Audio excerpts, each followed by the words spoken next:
Vous êtes bien sûr Gabon Télévision qui émet de la maison Georges Raoui à Libreville au Gabon. Madame, Messieurs, bonsoir. Bienvenue à ce principal rendez-vous d'actualité que nous ouvrons tout de suite avec la valorisation du travail du bois. Il s'agit en fait de la sculpture des monuments au centre justement d'un symposium qui s'est ouvert dans la capitale gabonaise Libreville. Justement, l'objectif est donc de mettre en exergue le travail du bois. Pour les détails, on retrouve Sébastien Toutoum de la presse présidentielle. Ils sont toujours aussi nombreux, les sculpteurs africains, à faire de Libreville la capitale de la sculpture monumentale du continent. Véritable rendez-vous de la célébration de cet art et la reconnaissance du savoir-faire des sculpteurs africains, le symposium de la sculpture monumentale épouse bien la vision des hautes autorités gabonaises à défendre le bois, l'une des principales richesses du pays. La maîtrise de la chaîne de valeur dans la transformation du bois pourra créer des centaines de milliers d'emplois durables et favoriser la naissance de nouveaux pôles économiques sur l'ensemble du territoire national. La valorisation du bois, c'est une composante du Gabon vert, un des piliers du programme de développement pour le Gabon du chef de l'État. L'objectif est clair, les Gabonais doivent maîtriser les différentes stratégies de la mise en valeur du bois. L'État met en œuvre des moyens pour prouver sa volonté à l'action.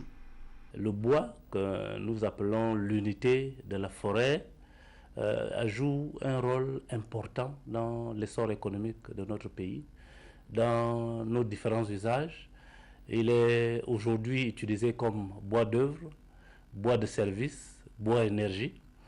Ce symposium qui se tient à l'heure actuelle au niveau du Gabon, eh bien, met en exergue donc la valorisation et la promotion du bois.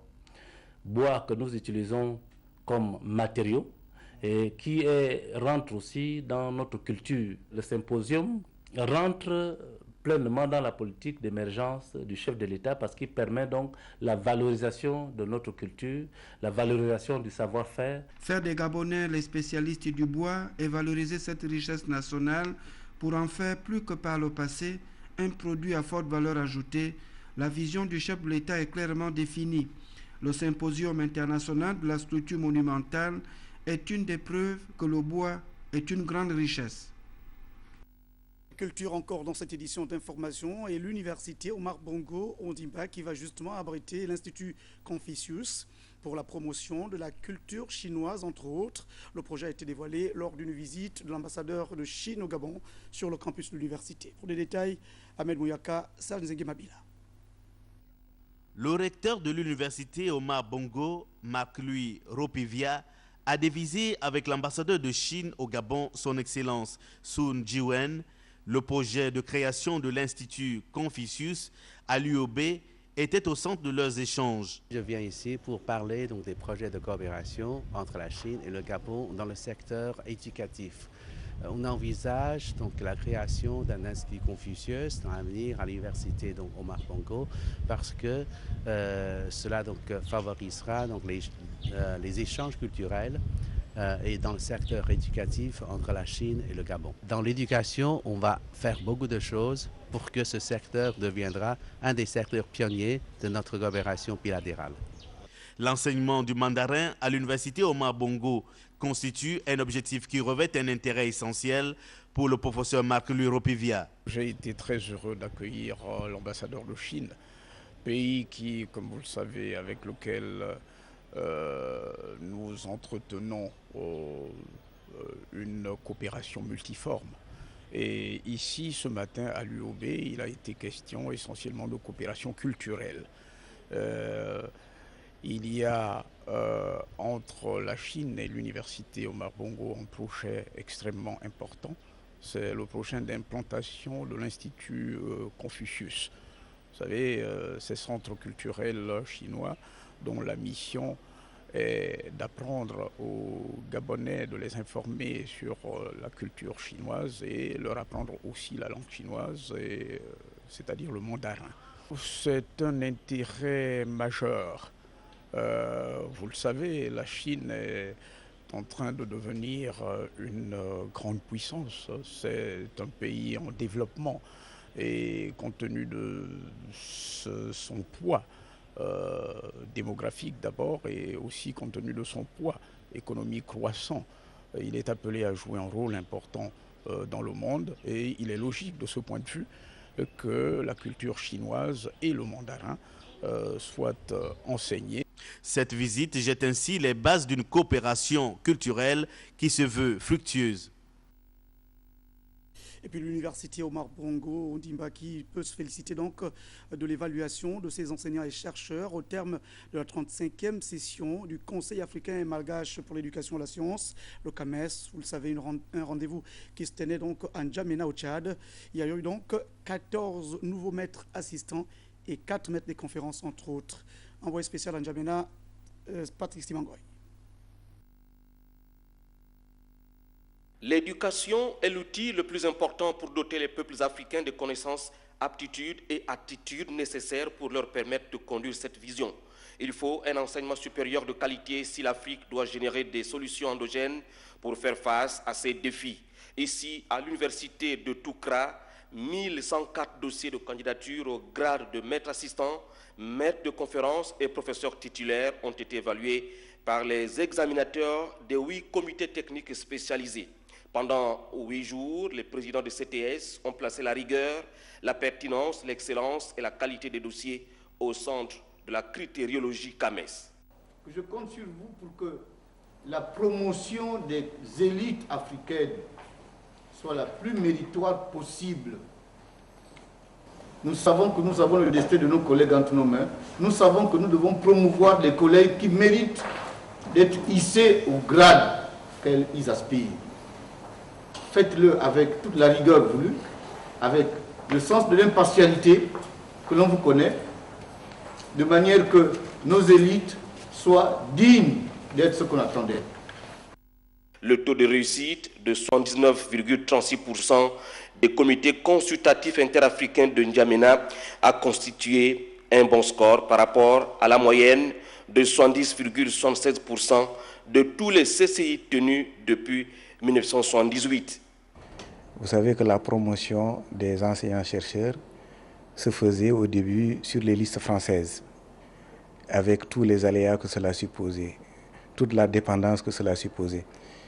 Nous avons eu un instrument d'indépendance qui a fonctionné au début difficilement. Dans le cas spécifique du Gabon, les résultats enregistrés ont été satisfaisants, 100% pour l'USTM, 100% pour l'ENS. L'université Omar Bongo de Libreville a obtenu 14 maîtres assistants et 4 maîtres de conférence en faculté de lettres, un maître assistant en droit, soit un taux de réussite de 85%, tout grade confondu. Le CAMES a cet avantage, c'est que là où la décision se prend, elle se prend en collégialité. Les gens interviennent, chacun donne son point de vue. Le dossier est instruit dans un pays autre que celui du candidat. Et quand on vient ici, ce sont tous les pays qui se retrouvent. Et donc la décision est forcément une décision objective et une décision sûre sur le plan de la science, parce que tout le monde ne peut pas se tromper en même temps. En 35 ans de CCI, plus de 20 000 enseignants ont été déjà promus. La moyenne par CCI est de 800 candidats admis. Malgré les problèmes que le CAMES a pu rencontrer, je crois que c'est un instrument extraordinaire et les Africains ont trouvé là un instrument d'intégration. D'ailleurs, c'est l'un des cas qui est cité le plus souvent, c'était le CAMES et Air Afrique. Malheureusement, vous voyez, Air Afrique n'existe plus et le CAMES est resté depuis 1978. Je crois que le CAMES a commencé à fonctionner en 1978. Donc, sur la durée, on voit que c'était quelque chose de nécessaire. Et heureusement que cet instrument existe puisqu'il a permis à l'Afrique d'assurer son indépendance scientifique. Et aujourd'hui, même nos anciens colonisateurs admirent cette réalisation qui est le CAMES. Comme on le voit, l'université panafricaine est assise sur des principes directeurs tels que la liberté académique, l'autonomie et l'assurance qualité. Et puis la professionnalisation des enseignants, des universités, mais aussi des chercheurs a dominé justement la conférence des recteurs des universités d'Afrique francophone et de l'océan Indien. C'est d'ailleurs ce que nous rapporte là aussi Patrick Simangoy, notre envoyé spécial. Les travaux du comité consultatif général ont connu une forte participation de ses membres au regard de la participation active et massive des recteurs, présidents d'universités et directeurs nationaux des centres de recherche. Dans le même élan, la réunion de la conférence des recteurs des universités francophones d'Afrique et de l'océan Indien a été ponctuée par des conférences organisées en partenariat avec l'Agence universitaire de la francophonie et la tenue de l'Assemblée générale. C'est ici l'occasion de remercier solennellement l'Agence universitaire de la francophonie pour les appuis multiformes aux universités en général et aux enseignants-chercheurs, aux chercheurs et aux étudiants de l'espace francophone de l'enseignement supérieur. Nous espérons vivement que cette contribution apportera les résultats attendus. La matérialisation de cette rencontre est en conformité avec l'axe 6 du plan stratégique de développement du CAMES qui accorde une place prépondérante notamment au renforcement des partenariats et aux synergies. Les conférences ont donné lieu à des débats enrichissants sur la professionnalisation des enseignements, la propriété intellectuelle, la massification et le financement des universités. Cela veut dire qu'il faudrait trouver aujourd'hui des moyens nouveaux aux universités pour mieux asseoir leur politique de formation au regard des programmes nouveaux qu'il va falloir créer. Et donc ce problème au sein du CAMES est à l'étude. Il fera l'objet d'une table ronde prochainement à Libreville. Le CAMES lui a déjà trouvé 2 sponsors importants qui sont 2 personnalités dont la notoriété est connue dans le domaine de leur vision sur l'enseignement supérieur, c'est-à-dire les présidents Ali Bongo et Alassane Ouattara. Et donc, au cours de la table ronde de Libreville, il sera question d'aller plus à fond quant aux mécanismes concrets de financement des universités. Qu'est-ce que l'université peut faire au service de la communauté? C'est un aspect que nous ne devons pas oublier. Et nous avons souvent dit l'enseignant, c'est bien sûr enseigner, c'est faire de la recherche, c'est encadrer, mais c'est aussi répondre aux besoins de la société. Et ça, c'est très important. Et par rapport aux nouveaux moyens dont nous disposons aujourd'hui, ce qu'on appelle de façon globale l'éthique, je pense que nous pouvons avancer un peu plus dans le questionnement que nous avons face à la société, à condition bien sûr que les autorités politiques de nos pays, au niveau du CAMES, prennent la mesure de l'enseignement supérieur et de l'enseignement tout court d'ailleurs. L'Afrique produit des savoirs universels nouveaux.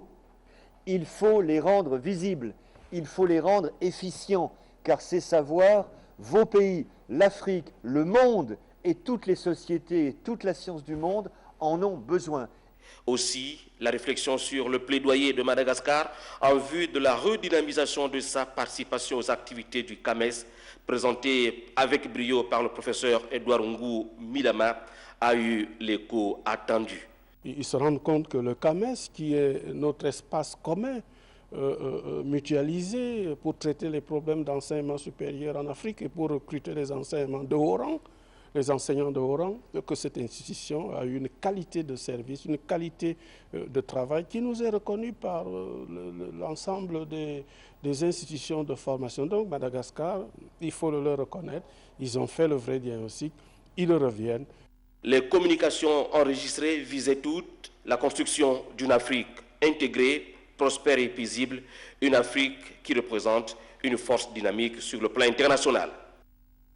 La 35e conférence la 35e session du Conseil africain malgache, donc le CAMES, se tenait au moment même où un des pays membres, le Togo, attendait les résultats des législatives organisées, vous le savez, le 24 juillet dernier. Et Tassana Miko, les résultats finalement sont connus. Effectivement, bonsoir Edgar. L'Union pour la République, le parti du président Faure Gnassingbé, l'emporte à la majorité absolue, soit 62 sièges sur 91. La coalition Sauvons le Togo arrive en 2e position avec 19 sièges. Alors l'opposition togolaise, qui par ailleurs dénonce un scrutin entaché de fraude, elle a procédé à un recours auprès de la Cour constitutionnelle pour un recompte des voix. Le Mali qui, justement, après donc l'élection présidentielle du week-end dernier, attend toujours les résultats. Effectivement, toujours pas de communication officielle de la part du ministère de l'Intérieur. Cependant, certaines presses privées désignent officieusement le candidat Ibrahim Boubacar Keïta comme gagnant dès le premier tour. Au Zimbabwe, c'est bien sûr l'élection présidentielle qui se prépare.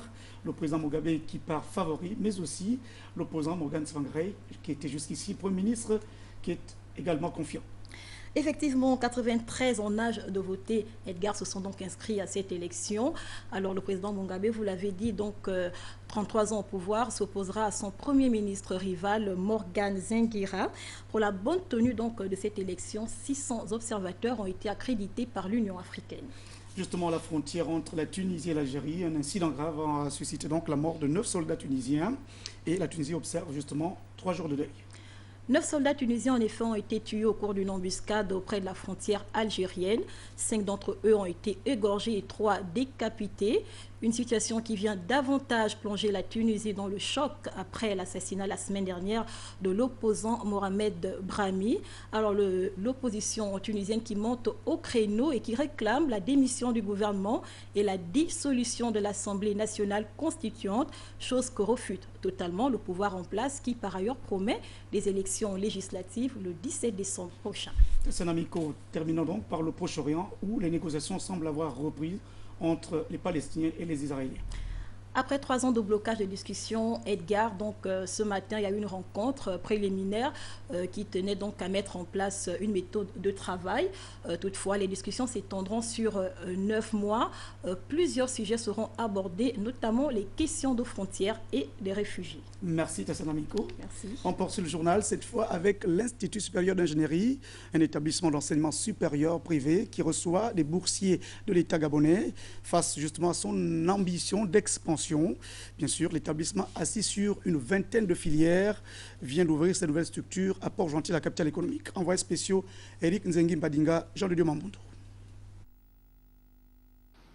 La coupure du ruban symbolique devant le panneau de l'Institut supérieur d'ingénierie consacre l'ouverture officielle de cet établissement à Port-Gentil. L'implantation de l'ISI dans la capitale économique répond à un idéal d'accroissement de la formation des étudiants gabonais alors dotant des bagages intellectuels lourds. Aujourd'hui, nous sommes heureux d'inaugurer une nouvelle structure de formation qui marque le progrès et qui devra répondre aux attentes des jeunes désireux de faire face aux défis de demain. Comme vous le voyez, le bâtiment est simple, coquet et bien aménagé. En y faisant pénétrer l'air et le jour, 2 facteurs essentiels de santé et de gaieté, l'architecte s'est heureusement confronté aux règles de la meilleure hygiène et de la plus saine pédagogie. Car nous désirons non seulement que les étudiants soient bien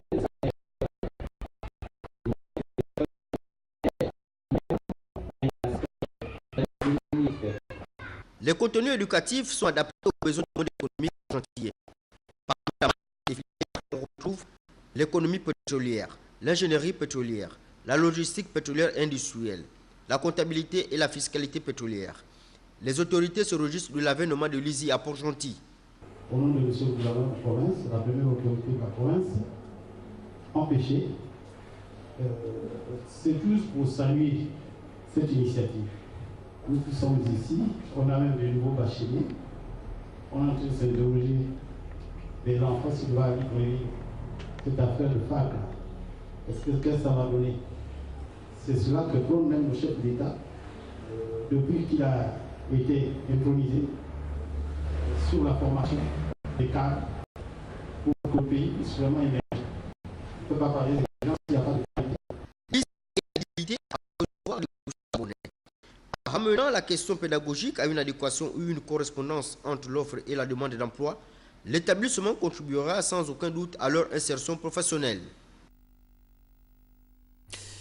Combien de pères sont confidents de leurs enfants? En tout cas, c'est la question, mais aussi le thème de la journée des pères, la fête des pères, récemment célébrée à Libreville et même dans plusieurs localités du pays. La ministre de la Famille a donc profité justement de l'occasion pour situer l'importance de la relation entre le père et l'enfant.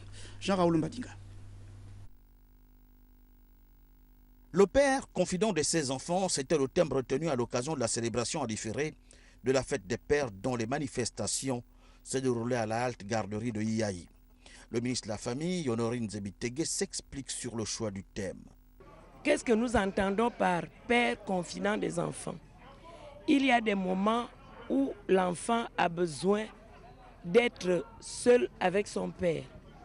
Il y a des moments où l'enfant a besoin de parler avec son père, d'être le copain de son père. Il y a aussi des moments où le père veut donner certains conseils à ses enfants. Il se présente avec les enfants, il est tout seul. C'est-à-dire c'est une complicité en quelque sorte entre le père et les enfants. La manifestation cette année a connu du retard à l'allumage. Honorine Zebitege. Pourquoi on a différé la fête des pères?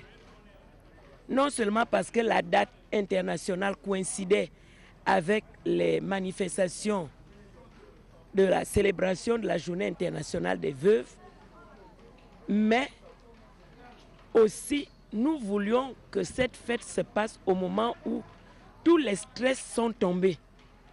Les enfants sont en vacances, ils ont déjà les résultats scolaires. Cette période correspond aussi à celle où les premiers départs en vacances, même des parents, commencent. Sur place, le songo, le ludo, le monopolis, le scrabble et les dames constituaient les jeux de société retenus pour la circonstance. Compétition disputait véritablement l'intérêt. Vous voyez des personnes autour d'un jeu. Non seulement ils jouent, mais ils parlent en même temps. Ils communiquent en même temps. Et c'est ce que nous voulons.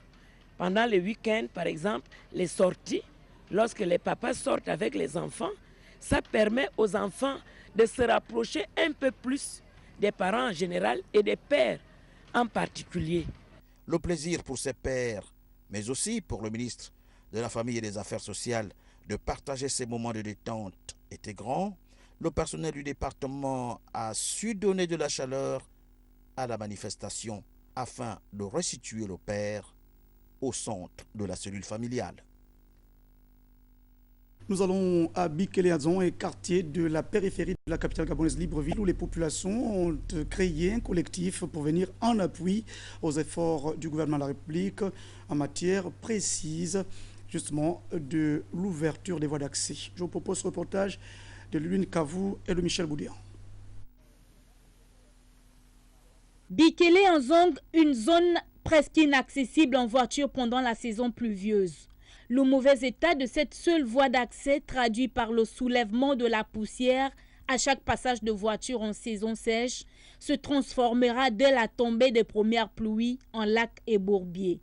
Une situation compliquée pour les populations qui, après avoir multiplié les demandes de sollicitation sans suite favorable au ministère de TP, s'érigent en collectif pour tenter de contourner cette difficulté, d'où l'organisation de cette assemblée générale. Nous avons une urgence, c'est celle de la route.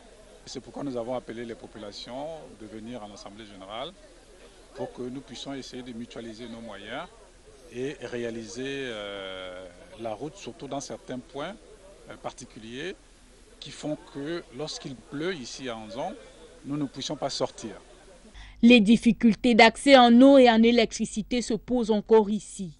Les discussions, par exemple, avec la SEG sont suffisamment avancées et ils sont prêts à nous aider à réaliser quelque chose pour pouvoir aider les populations à avoir de l'électricité parce que nous sommes quelques-uns ici à avoir un groupe. De l'eau, c'est juste plus de la prévention qu'autre chose. Autre sujet d'angoisse, la multiplication des visites entreprises par le ministère de l'Habitat qui serait à l'origine du déguerpissement de population selon certains dires. Les fonctionnaires du ministère de l'Habitat qui viennent nous dire qu'il faut casser les logements, il faut partir. Il y a un autre son de cloche qui nous laisse entendre que c'est un projet qui pourra intégrer ceux qui sont déjà installés. Donc à la limite, on ne sait pas à quel sein se vouer. Donc c'est pourquoi unanimement, il a été question que le ministère de l'Habitat vienne nous expliquer tout cela. Une initiative très courageuse pour ce collectif qui nécessite un soutien du ministère des Travaux publics, Bikele Anzong étant un quartier de Bikele. Voilà donc un remarquable compte-rendu de difficultés signé Ludwig Kavou. Je l'annonçais hier, la ville de Mouila, nous sommes dans la province Langounier, au centre-sud du pays. Bien sûr, la ville abritait, je le disais déjà hier, le premier salon de l'artisanat, une rencontre qui a justement permis de révéler pas mal de talents parmi les jeunes artistes. C'est d'ailleurs le compte-rendu de Léa Bifan et de Richard Mobiwa. Patrimoine culturel de Mouila que les autorités ont initié ce salon de l'artisanat.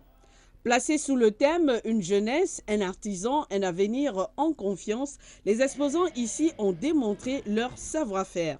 Nous avions pratiquement ici toute une diversité de masques.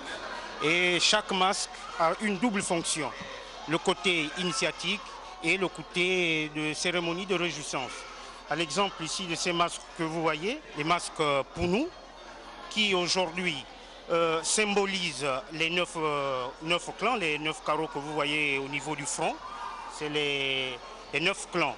Et c'est un temps d'échange aussi. On voit ce que le voisin ou sa voisine a fait et ça nous rend épanouis. Lorsqu'on fait sortir ce que Dieu a mis au-dedans de nous. Parrainé par le professeur Léon Zouba, élu de cette localité, ce premier salon du genre vise un double objectif. C'est tout simplement pour faire connaître d'abord le vivier du ministère de la Culture au niveau de Mouila. Nous voulons que les jeunes soient interpellés par rapport aux différentes activités qui ont été proposées. Cette initiative, qui va désormais s'inscrire dans les mœurs des Molvillois, devrait créer une plateforme favorable à la préservation du riche patrimoine que regorge cette localité. Dans la capitale économique Port-Gentil, où une mission du Pôle emploi conduite par le directeur général de l'Office national de l'emploi vient de séjourner, afin justement de créer les conditions qui permettraient, avec l'appui du gouvernement, de faire reculer le chômage. Serge Arkelemindou est au cœur de préoccupations de plus hautes autorités du pays. C'est pour mieux asseoir cette politique que Jean-Oscar Nzouti-Dios vient d'effectuer une mission dans la capitale économique à la tête d'une délégation composée d'experts du pôle emploi. Au cours de son séjour, le directeur général de l'Office national de l'emploi a rendu une visite de courtoisie au gouverneur de l'Ogooué-Maritime, à qui il a présenté Jean-Pierre Calais, l'un des experts du pôle emploi dans notre pays. Avec ces experts, il sera question de distinguer des pistes susceptibles d'apporter un plus dans la redynamisation des activités et les missions de l'Office national de l'emploi. Aussi, cette visite aura permis au directeur général de l'ONE d'échanger avec les partenaires sociaux, dont l'UPEGA et l'ONEP. Des échanges plutôt fructueux pour le patronat représenté à cette séance de travail par Jacqueline Binyumba, vice-présidente de l'UPEGA.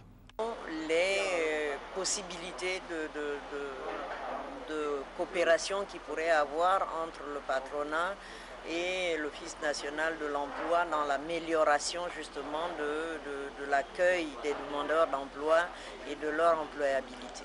Donc bon, les discussions ont été très, très riches et nous restons disposés à travailler avec l'Office national de l'emploi dans la poursuite de ce travail. Cette rencontre intervient après celle d'il y a un mois, au cours de laquelle M. Nzouti-Dios avait clairement défini avec son personnel les démarches à suivre dans la recherche des solutions aux problèmes du chômage dans notre pays. La page politique de cette édition d'information est bien sûr un nouveau mouvement visiblement politique qui s'invite aux joutes électorales attendues à Port-Gentil, capitale économique. Les membres de l'Union des Frères, c'est le nom de l'association, viennent d'ailleurs de prendre langue avec les populations du 4e arrondissement. On retrouve Serge Arkelemindou. Militantes et militants et sympathisants de l'association politique L'Union des Frères se sont réunis le 14 juillet dernier dans le 4e arrondissement de la ville de Port-Gentil en assemblée générale. Une date choisie pour magnifier la liberté française. Symbolique certes, a indiqué le secrétaire général de cette association, qui promet se battre dans le 4e arrondissement de la ville de Port-Gentil pendant les élections à venir de novembre. Une raison suffisante pour appeler les fils et les filles du 4e arrondissement à la mobilisation et à la responsabilité lors de l'enrôlement. Alain Guy Mavungu est la cheville ouvrière de l'Union de Frères. J'en appelle à toute votre conscience. Tout ce que dans nos choix à venir, que ce soit sur des relations politiques d'une part, et la prise sur le positionnement d'autre part, soyez vigilants, anticipez de ce que plus tôt nous avons fait le bon choix, parce que l'UDF ne s'engagera pas à transmettre les souffrances de ses aînés à ses jeunes frères. Je vous exhorte tous au sens de la responsabilité et d'humilité. C'est seulement par cette voie du respect de la vie humaine et du respect de l'autre frère que nous saurons nous faire apprécier par les autres. Relayant le secrétaire général, le président de ce mouvement, M. François Bunzanga, a interpellé l'ensemble de ce militant à la discipline et à la retenue, les invitant ainsi, par ailleurs, au respect de l'autre et de la vie humaine. Il va sans dire que ce petit poussé de la politique dans la commune promet de donner du fil à retordre aux grandes formations politiques, tant elle affiche des ambitions légitimes. Nous allons dans la province du Nord, à Minzik précisément, et dans le canton au Kalalara, où le membre du bureau politique du Parti démocratique gabonais vient d'ailleurs de sillonner pour faire œuvre utile en faveur des femmes, mais aussi des musulmans de la localité. Léa Bifan.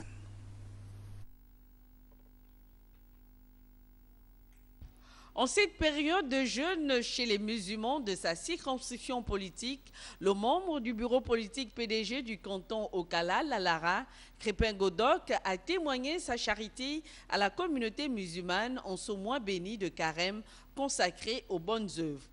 Nous profitons de cette occasion pour vous magnifier un peu notre solidarité vis-à-vis de cette communauté qui compte beaucoup pour nous, qui compte beaucoup pour le parti, qui compte beaucoup pour le pays, et sur laquelle nous comptons énormément. Vous êtes une grande communauté pour Minzik. Vous avez contribué à votre façon au développement de Minzik, voire au développement du pays. Nous avons pensé que le carême, le ramadan que vous êtes en train de passer, représente, sauf si je me trompe, l'un des 5e piliers de l'islam. Et nous devons d'être solidaires avec vous. Nous devons de manifester vis-à-vis de vous notre générosité et notre sentiment de partage. S'en est suivi une prière de bénédiction agrémentée par une appréciation à juste titre de ce geste. Et la communauté musulmane dans son ensemble est touchée par ce geste. Et nous prions le Très-Haut de vous bénir, de bénir ce geste dont vous avez fait et de vous aider aussi dans ce que vous entreprenez. Et aussi, je profiterai de cette occasion pour vous charger de transmettre notre remerciement au ministre, au président de la République, de la confiance qu'il a eue en nous. Il a nommé l'un de nôtres comme membre du conseil national. En droite ligne avec la politique de partage du distingué camarade du parti, Ali Bongo Ondimba, le membre du bureau politique PDG a également manifesté sa solidarité en faveur des femmes à travers une remise de présents. Cette empreinte de générosité que Crépin Godok vient d'imprimer dans le cœur de ces femmes reste un signe de réconfort indéniable. Une action que le membre du bureau politique PDG entend poursuivre dans toute sa localité. Pour l'heure, les artistes ont entretenu l'assistance avec leurs prestations. Les images de Lu Marmaz Issembe de Gabon Télévision. Et puis, dans la perspective des élections attendues au Gabon, l'organisation non gouvernementale La Voix de la Concorde vient de mettre en garde les acteurs politiques contre des comportements qui touchent aux valeurs républicaines. Reportage. Depuis le processus de démocratisation lancé en 1990 avec l'avènement du multipartisme, l'étude des dispositifs d'enseignement des valeurs républicaines dans notre pays montre qu'il existe une diversité de pratiques et de pensées dans le discours des hommes politiques. Une diversité politique qu'il est difficile d'accepter ou d'observer aujourd'hui sur le terrain, avec la lutte sans merci entre les différents acteurs. Que le discours politique au Gabon depuis plusieurs décennies est devenu le fait générateur des conflits socio-économiques, politiques, familiaux et même juridiques. Malheureusement, cela conduit au déclin de plusieurs familles, à la séparation de plusieurs couples, des amitiés brisées, des emplois perdus, des licenciements abusifs. Cette conférence de presse organisée par l'ONG La Voix de la Concorde a pour but principal d'inciter les acteurs politiques de notre pays à s'approprier la philosophie et la pratique du Gabon d'abord, léguée par feu président Léomba. Ceci en formant les militants et en éduquant les populations par un discours franc. Les valeurs qui fondent notre République se trouvent essentiellement dans le préambule de notre Constitution. Le peuple gabonais, conscient de sa responsabilité devant Dieu et devant l'histoire, animé de la volonté d'assurer son indépendance et son unité nationale, d'organiser la vie commune d'après les principes de la souveraineté nationale, de la démocratie pluraliste, de la justice sociale et de l'égalité républicaine, affirme solennellement son attachement aux droits de l'homme. Retenons que la culture républicaine s'attache à la conscience que les acteurs institutionnels, les individus et les communautés ont de leurs obligations vis-à-vis de la collectivité en traduisant cette conscience dans tous leurs actes publics. Le sport dans cette édition d'information et donc ces travaux qui avaient été lancés en novembre 2012, les travaux de réfection des bureaux du ministère de la Jeunesse et des Sports. Les structures ont été livrées, bien sûr, dans un état neuf. Je vous propose ce reportage. Les agents du ministère de la Jeunesse et des Sports installés au bâtiment de l'ancienne primature en face de la solde de travailler. D'hier à aujourd'hui, les salles vêtues. Donc les conditions techniques ne nous permettent pas donc de lire cet élément. Nous y reviendrons demain. La suite de cette édition d'information parlait encore sport et nous allons dans la ville canadienne de Rimouski qui vient d'abriter le championnat mondial de Scrabble. C'est un jeu très prisé. Le Gabon est arrivé 10e sur les 650 participants et le premier sur le continent africain. Pour le compte rendu, Raïssa Lormeza, Yvette Okosa. Les pays ont répondu présent au championnat du monde de Scrabble classique. Parmi eux, les Gabonais venus avec l'ambition de faire mieux que l'année dernière. De toute façon, ça ira. Dieu est avec nous depuis le début de ce voyage. Il continue. 33 joueurs pour 17 parties, à l'issue desquelles les deux premiers du classement se rencontrent pour une finale de 2 manches gagnantes. Dans ces duels à répétition, le Gabon rate de peu la finale.